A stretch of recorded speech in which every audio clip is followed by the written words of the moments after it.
लखनऊ से बड़ी खबर आपको बता दें, जहां उपचुनाव का आज थम जाएगा चुनाव प्रचार। बता दें कि सपा और भाजपा ने झोंकी अपनी पूरी ताकत।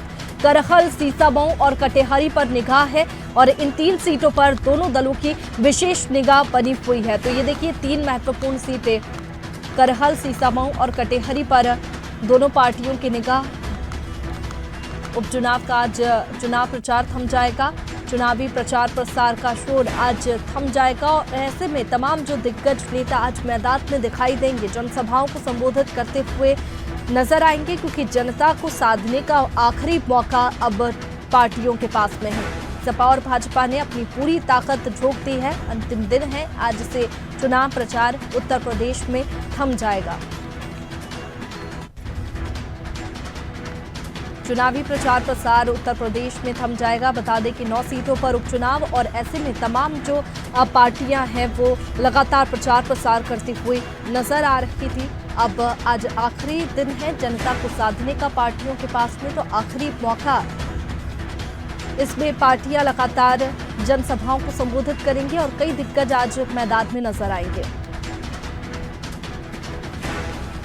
और चलिए इसी पर ज्यादा जानकारी के साथ में राशिद हमारे साथ में लगातार बने हुए हैं। राशिद, आज अंतिम दिन है चुनावी प्रचार प्रसार का, आज प्रचार थम जाएगा, तो आखिरी मौका अब पार्टियों के पास में है जनता को साधने का। ऐसे में दिग्गज मैदान में दिखाई देंगे।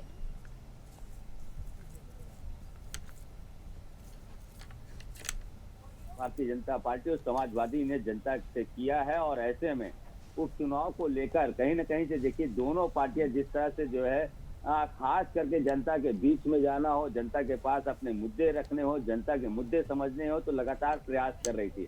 क्योंकि देखिए वैसे भी क्योंकि जो उपचुनाव है उसमें से ये 3 सीटें करहल, सीसामऊ और कटेहरी ये बहुत महत्वपूर्ण हो जाता है, क्योंकि देखिए कहीं न कहीं से समाजवादी पार्टी के खाते में भारतीय जनता पार्टी लगातार इस सीटों को कब्जा करना चाह रही है। तो ऐसे में देखिए कई बार ऐसे जो प्रयास भी है वो भी साफ तौर पर देखे गए हैं जनता से, चाहे मुख्यमंत्री योगी आदित्यनाथ का लगातार इन क्षेत्रों में चाहे रैलियां रही हो, चाहे योजनाओं की बात रही हो, तमाम तरह की जो है योजनाएं भी दिया है, रैलियां भी किया है, जनता से सीधा संवाद भी किया है।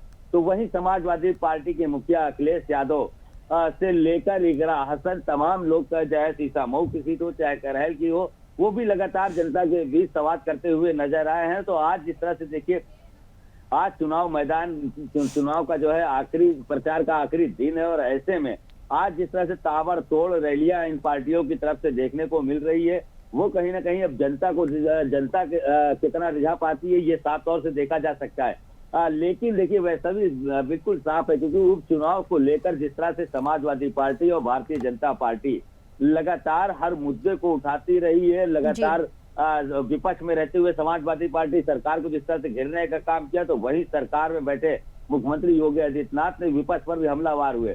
उसके बाद जिस तरह से देखिए आज जो है आखिरी दिन है, तो आखिरी दिन में कितनी तीखी बहस, कितनी तीखी जो है हमला प्रचार के दौरान होता है एक दूसरी पार्टी पर, यह साफ तौर पे।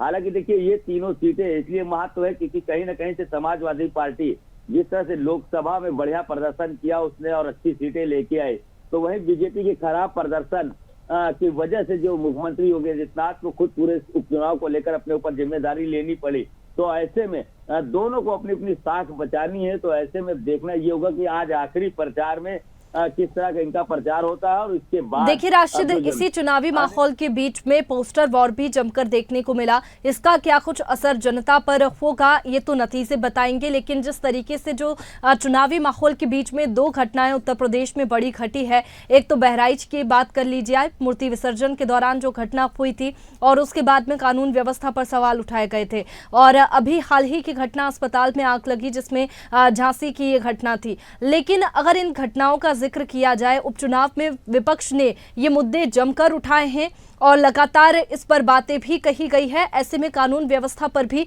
बात सामने आई थी, तो इसका कितना असर जनता पर फिलहाल उत्तर प्रदेश में दिखाई दे रहा है, जो कि चुनाव के नतीजों पर प्रभाव डालेगा? देखिए वैसे की बात करें अगर हम उत्तर प्रदेश की कानून व्यवस्था को लेकर, जिस तरह समाजवादी पार्टी के अखिलेश यादव लगातार हमलावर थे, चाहे वो देखिए झांसी में जो 10 मासूम बच्चों की मौत का मामला रहा हो, चाहे वो बहराइच हिंसा रहा हो, चाहे वो तमाम ऐसी जो घटनाएं हैं जो पुलिस पर जिस तरह से देखिए आरोप पैसे लूटने का हो, गबन का हो, भ्रष्टाचार का हो, तो इसको लेकर अखिलेश यादव लगातार अपनी जनसभा में बात उठाते रहे तो कहीं ना कहीं देखिए इसका असर उपचुनाव में देखने को मिल सकता है। क्योंकि कई बार ऐसा देखा भी गया है कि समाजवादी पार्टी लगातार सरकार पर जिस तरह से हमलावर होती है, जिस तरह से कानून व्यवस्था को लेकर, चाहे वो जातीय एनकाउंटर का मामला रहा हो, चाहे वो लूट डकैती का मामला रहा हो, चाहे वो अस्पतालों में बच्चों की मौत का मामला रहा हो, चाहे वो जो है जिस तरह से अभी देखिए अभी हाल ही घटना हुआ है, जिस तरह से विधायक जी छप्पड़ कांड का मामला रहा हो, तो हर सभी एक मुद्दे को लेकर जिस तरह से अखिलेश यादव उठ रहे हैं, तो वो कहीं ना कहीं देखिए भाजपा को नुकसान जरूर होगा। लेकिन जिस तरह से भाजपा की तरफ से लगातार तमाम प्रयास भी किए जा रहे हैं कि इन हमलों को बचाव किया जाए, तो इसमें तमाम इनके जो नेता है, चाहे वो ब्रजेश पाठक हो डिप्टी सीएम, वो अपने आप को बचाते हुए नजर आते हैं, चाहे वो दिनेश शर्मा रहे हो, चाहे वो केशव प्रसाद मौर्य। तो ऐसे में देखिए कहीं ना कहीं से अब साफ तौर पर जो स्थिति है वो चुनाव के बिल्कुल देखिए जो घटनाएं उत्तर प्रदेश में घटी है उसका कहीं ना कहीं प्रभाव जनता पर देखने को मिलेगा और ये नतीजों पर प्रभाव जरूर डालेगा। अब ये देखने वाली बात होगी कि नतीजे क्या कुछ होंगे, लेकिन आज चुनावी प्रचार का अंतिम दिन है और ऐसे में पूरी पार्टियां अपनी पूरी ताकत झोंकती हुई नजर आएंगी। राशिद, बहुत शुक्रिया आपका तमाम जानकारी के लिए। तो देखिए आज अंतिम दिन है चुनावी प्रचार प्रसार का, आज चुनावी प्रचार प्रसार थम जाएगा। सपा और भाजपा ने पूरी ताकत झोंकती हुई नजर आएंगी और इसमें महत्वपूर्ण सीटें हैं करहल, सीसामऊ और कटेहरी पर सभी पार्टियों की निगाह बनी हुई है। लगातार दिग्गज मैदान में उतर रखे हैं और यहाँ पर चुनाव प्रचार प्रसार के लिए पहुंच रहे हैं।